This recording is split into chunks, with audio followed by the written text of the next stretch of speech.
अस्सलाम वालेकुम नाज़रीन, मैं हूँ शनीला अम्मार और आप देख रहे हैं हमारा वीलॉग। नाज़रीन, जो आजकल हालात हैं वो यही हैं कि जी हम इलेक्शन की तरफ जा रहे हैं और 14 अगस्त को ये असम्बली ख़त्म हो जाएगी और उसके बाद जो है निगरान सेटअप आएगा। निगरान सेटअप में अभी तक निगरान वज़ीर-ए-आज़म कौन होगा ये तो अभी मामला सेट नहीं हुआ है और ज़ाहिर है मशवरा किसने करना है, राजा रियाज ने और वज़ीर-ए-आज़म साहब ने। तो फिर आप समझ जाएँ कि एक तरह से वज़ीर-ए-आज़म साहब ने ही फ़ैसला करना है। कहा ये जा रहा है कि जी कोई इकोनॉमिस्ट आएगा। इकोनॉमिस्ट इसलिए आएगा कि देखें आपने आईएमएफ की जो शराइत हैं उन पे अमल दरामद करवाना, ताकि ये जो हमें स्टैंड बाय एग्रीमेंट हमारा उनके साथ हुआ है, इसके तहत जो आगे हमें अब रिमेनिंग 1.8 बिलियन डॉलर्स जो हैं वो मिलने हैं, वो मिल जाए।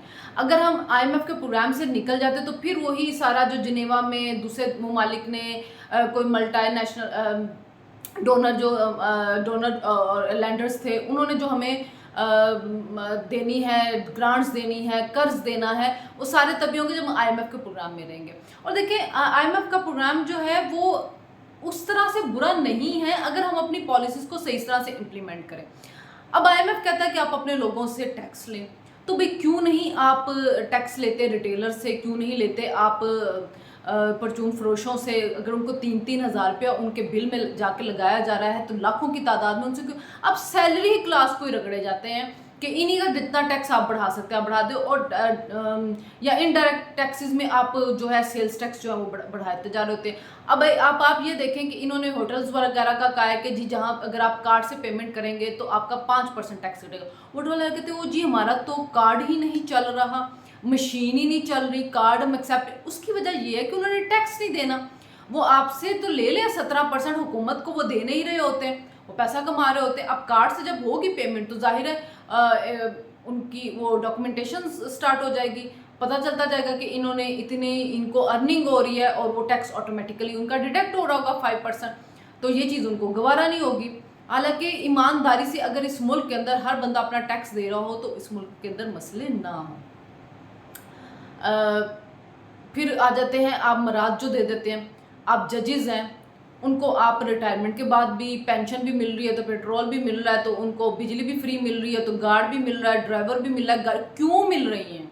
ये नहीं होना चाहिए। आप ख़त्म करें ये गोरे साहब वाला जो कल्चर है। अब इसको अगर 12-14 लाख एक जज की तनख्वाह है, मेरी तनख्वाह उससे 10% है। अगर मैं बिजली का बिल 60-70 हज़ार रुपया दे रही हूँ तो वो जज क्यों नहीं देगा 1 लाख रुपया या 1.5 लाख रुपया बिल? वो तो अपने घर पे सोलर भी लगवा सकता है, क्यों नहीं लगवाता? वो सोलर लगवा ले। जिन लोगों की तनख्वाहें इतनी ज़्यादा हैं, आप उनको बिजली के क्यों फ्री दे रहे हैं? आप उनको पेट्रोल क्यों फ्री दे रहे हैं? अगर मैं पेट्रोल जाके खरीद रही हूँ 262 का, तो वो जज भी जाके खरीदे। अगर हमारी उनसे आधी से भी तीसरा हिस्सा तनख्वाहें हैं तो वो जाके क्यों नहीं, हम अगर सब कुछ अफोर्ड कर रहे हैं या खरीद रहे हैं तो वो क्यों नहीं खरीद रहे? आप प्राइवेट सेक्टर को रगड़ते जा रहे हैं और आप गवर्नमेंट सेक्टर में भी जैसे जैसे को ऊंचा चला जाता है आप उसको वैसे वैसे फैसिलिटीज दे रहे हैं। 3-3 गाड़ियां मिली हुई होती हैं उनको, पेट्रोल फ्री मिले होते हैं, उनके बच्चे वो गाड़ियां चला रहे होते हैं। वो जो जजेस हैं, ये चीज़ें आईएमएफ कहता ख़त्म करें। मराद याफ्ता तबके को जो मराद देते हैं वो ख़त्म करें, उसकी तरफ नहीं आते हैं। आईएमएफ ने बिजली का बिल का बढ़ा दे, वो बढ़ा देंगे। आईएमएफ का पेट्रोल पर बढ़ा देंगे। आईएमएफ कहेगा मराद याफ्ता तबके से टैक्स ले, नहीं लेना। आईएमएफ कहेगा रिटेलर से टैक्स ले, नहीं लेना। आईएमएफ कहेगा उनकी सब्सिडीज खत्म करें, वो नहीं खत्म करनी है। उनको जितना नवाजना वो नवाजे। जैसे सेनेट के चेयरमैन का आप बिल देख लें, वो जो पास करवाना चाह रहे थे वो बिल क्या था जी कि मुझे इतने मेरे रेंट के घर के मुझे पैसे मिलेंगे। अच्छा आप सोचिए कि सेनेट का जो मेंबर बनता है वो रेंट के घर में रह रहा होगा।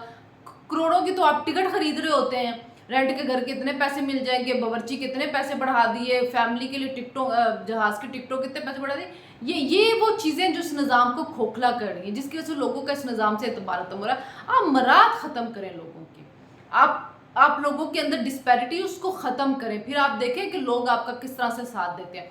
बढ़ा दे 4 रुपये और बिजली, वोट बैंक आपका ही ख़राब होगा। जो गरीब बेचारा इन गर्मियों में इतना ज़्यादा बिल देगा वो बिलबिला उठेगा।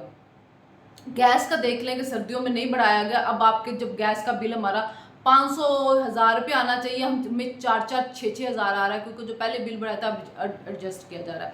अब जुलाई में जब टैरिफ बढ़ जाएगा, ये 4-4 रुपये और 34 वाला जो 38 पे चला जाएगा, 24 वाला 28 पे यूनिट चला जाएगा। तो आप खुद सोचें वो सारा यूनिट, उस पर फ्यूल प्राइस एडजस्टमेंट, उसके बाद उसके ऊपर जीएसटी, और आपका बिल कहाँ पे जाएगा। तो करने वाले काम ये हैं कि जो आईएमएफ आपको कह रहा है कि इनको ख़त्म करें इन सबको, तो आपका खुद बहुत पेट्रोल के ऊपर बोझ ख़त्म होगा, बिजली के ऊपर बोझ ख़त्म होगा, आपकी रिकवरियाँ होंगी, तो आपको खुद ब खुद बिजली के बिल जो है वो आपके टैरिफ कम होने शुरू हो जाएंगे। जब आपको 200 300 400 जिनको आप बिजली के यूनिट फ्री दे रहे हैं वो मत दें, खुद ब खुद बिजली के जो है वो आपकी प्राइस जो है वो कम होनी शुरू हो जाएगी। तो ये सजेशंस है, हम तो दे रहे हैं, कब से दे रहे हैं, और हम लोग तो ये बात करते रहेंगे। सोचने की बात यह है कि हमें अपने मुल्क के अंदर भी देखना होगा, हमें अपने निज़ाम को भी देखना होगा। हर वक्त आईएमएफ को हमें कसूरवार नहीं ठहराना होगा, हमें अब खुद भी कुछ चीज़ों को आगे बढ़ के जो है वो उसको ठीक करना होगा। डॉलर की स्मगलिंग को रोकना होगा, डॉलर जो लोग अपने घरों में ज़हीरा कर चुके थे उनको रोकना होगा, जो बैंकों ने मसनूई तरीके से डॉलर की कीमतें बढ़ाते हैं उन पे जुर्माने लगाने होंगे। आपने माफिया को शिकस्त देनी होगी इस मुल्क में अगर आपने निज़ाम को ठीक करना है। ये मुल्क में लोगों ने खुद बहुत ठीक नहीं होना है, आपको सख्ती से उनके साथ निपटना होगा अगर आप में विल है तो। लेकिन हम हमेशा माफिया के हाथों जो है ब्लैकमेल हो जाते हैं। इमरान खान साहब जो है बड़े नारे लगा के आए थे माफिया को ख़त्म करने के, लेकिन सबसे ज़्यादा माफिया को नवाजने वाले हुए तो उन्हीं का शाखसाना है कि आज हम यहाँ पे बैठे। 2% से महंगाई कहाँ पे पहुँची हुई, 29% के ऊपर। अब IMF कह रहे हैं कि 21% पे आ जाएगी इस साल के अंदर।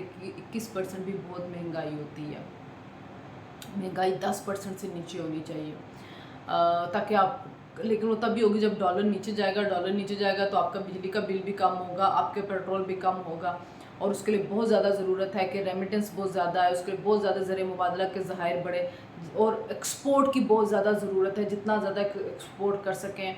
और वज़ीर-ए-आज़म लैपटॉप बांट रहे हैं बच्चों में, यही कि वो IT में के कोर्सेज़ वगैरह करें और उसके बाद IT एक्सपोर्ट करें, ऑनलाइन काम करें, डॉलर आए इस मुल्क के अंदर। जितना डॉलर आएगा उतना ये मुल्क मुस्तहकम होगा, ज़रिए मुबादला आएगा, आपके ये चीज़ें ठीक होगी। लेकिन फिर वही बात है कि आपको मुराद भी ख़त्म करनी होगी, या डॉलर ला के मुराद ही आफ्ताब तक के को मत नवाजे प्लीज़। और खान साहब जो है उनका चल रहा है जी ये अलकादर ट्रस्ट वाला, और अलकादर ट्रस्ट वाला बड़ी इंटरेस्टिंग सूरत हाल इख्तियार कर गया है। वो कह रहे हैं जी शहजाद अकबर साहब जी कि वो तो कोई मिनट्स ऑफ मीटिंग्स थे जो NCA के साथ लगे हुए थे, तो वज़ीर-ए-आज़म ने तो अप्रूवल करवाई नहीं, वो उस मीटिंग की मिनट्स की करवाई है। वो बाकी जो काबीना के लोग हैं वो कह रहे हैं कि नहीं जी वो मलिक रियाज के अकाउंट में जाना था, और अगर मलिक रियाज के अकाउंट में ही जाना था तो NCA ने हुकूमत पाकिस्तान को क्यों कहा था वो डायरेक्ट जो थी वो मलिक रियाज के अकाउंट के अंदर भेज देती। नेशनल क्राइम एजेंसी जो वहाँ की है NCA, तो वो उसके अकाउंट में डायरेक्ट क्यों नहीं भेजेंगे, वो वज़ीर-ए-आज़म के पास क्यों आए, वज़ीर-ए-आज़म को क्यों कैबिनेट से अप्रूवल लेनी पड़ी। कैबिनेट के अंदर सवाल भी किया, फैसल फवाद चौधरी ने और शीर मज़ारी ने किया था, ये ऑन द रिकॉर्ड वो बात कह चुके, शेर शीद खुद कह चुका कि वज़ीर-ए-आज़म ने कहा था इसके ऊपर बात मत करें, ये कौमी सलामती का मामला है। कौमी सलामती का मामला ये कि बीवी को अलकादर ट्रस्ट की ज़मीन दे रहा है, तो खुद भी अब कह रहे हैं कि मैं वादा बांग गवाह बना, तो क्योंकि उनको पता चला कि मैं फंस रहा हूँ उसमें, बुरी तरह से फंस रहा हूँ। तो अलकादर ट्रस्ट का मामला जो है वो चल रहा है, तोशाखाना का केस में फिर आज उन्होंने उनको कहा जी हमें मंडे तक का टाइम देते ताकि हम इसमें आर्गूमेंट तैयार करें। मसला वही है कि टाइम बाई करना है, जितना ज़्यादा हम टाइम जो है बाई कर सकते, तो उनको लगता है कोई हुकूमत जाएगी मेरी मुश्किलात ख़त्म हो जाएगी, तो ऐसा नहीं होगा, केस तो अब चलेगा। और निगरान हुकूमत भी इन्हीं की आनी है। निगरान हुकूमत कौन सी, इमरान खान साहब आपकी आ जानी है। हाँ, आपको बंदियाल से उम्मीद होगी कि शायद वो मुझे कुछ रिलीफ दिला दे, तो मुश्किल ही लगता है 1 महीने के अंदर कितनी का आपको रिलीफ दिला देगा, और उसके बाद फिर उन्होंने तब्दील तो हो ही जाना है।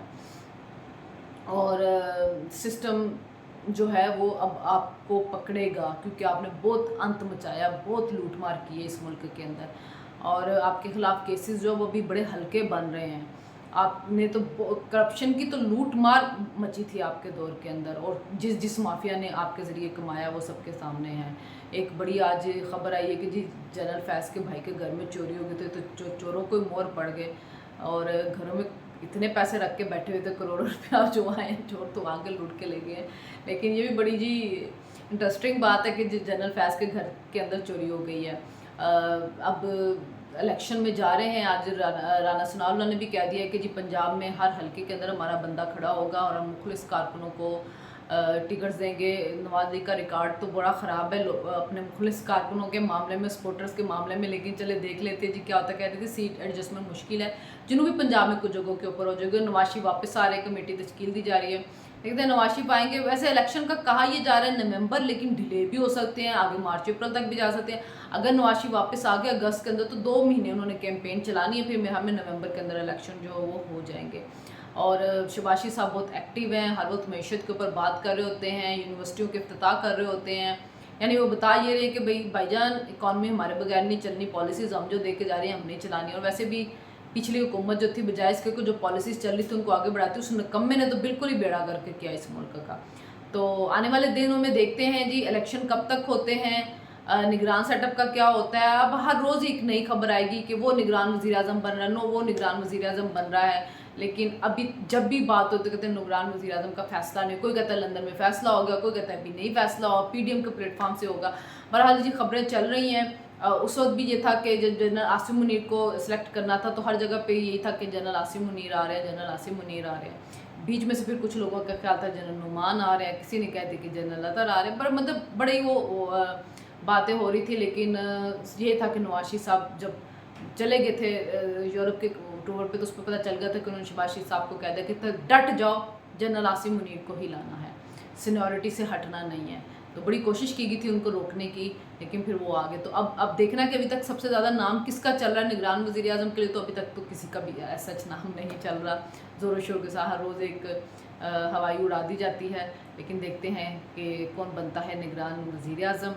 कहा यह जा रहा है कि इकॉनमिस्ट होगा क्योंकि इकॉनमी चलानी है। तो देखते हैं जी कुराफाल किसके नाम मिलता है। फिर मुलाकात होगी। अल्लाह हाफ़िज़।